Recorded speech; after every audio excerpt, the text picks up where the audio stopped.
Bonjour. Allez, on y va pour la présentation de Formosa Flowers.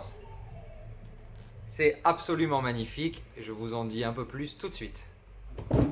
Ok, alors avant d'aller plus loin, je vous montre quelques illustrations de cartes absolument magnifiques. Donc les cartes, elles représentent des mois de l'année, février, le passage entre mars et avril. Ok. Ça parle de quoi, Formosa Flowers? Ça parle du Japon, ça parle de Taïwan aussi, ça parle du temps qui passe, des mois de l'année, un bol de ramen chaud en hiver, des traditions aussi de ces pays-là. C'est un jeu inspiré donc par le Hanafuda. Et qu'est-ce qu'on y vit? À son tour, on joue une carte de sa main. À son tour, on joue une carte de sa main. Et si elle est du même mois qu'une autre carte qui était présente sur la table, on va récupérer les deux et on va les mettre devant soi dans sa zone de collection. Puis, alors, notre tour est continu, on révèle une autre carte de la pioche et si elle match encore une carte qui était sur le plateau, on récupère de nouveau. Hop, et on continue ses collections.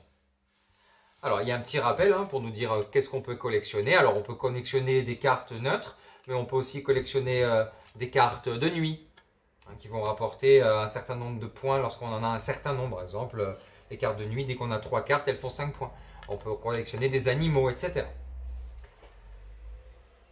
On fait nos collections, on a différents types de collections à faire, plus ou moins risquées, plus ou moins fortes en points à marquer.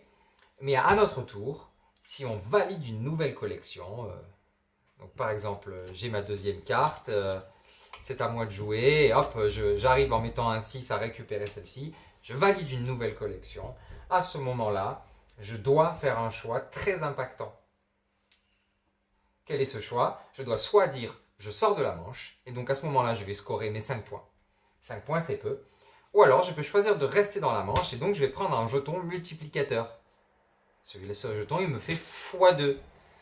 Si j'arrive à sortir de la manche, donc là, j'aurai un 5 x 2, 10 points.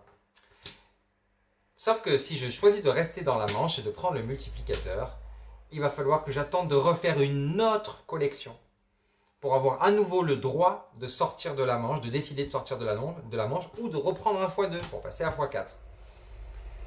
Bon, ça fait vraiment pas mal de prises de risque. Formosa Flower, c'est absolument splendide. C'est contemplatif.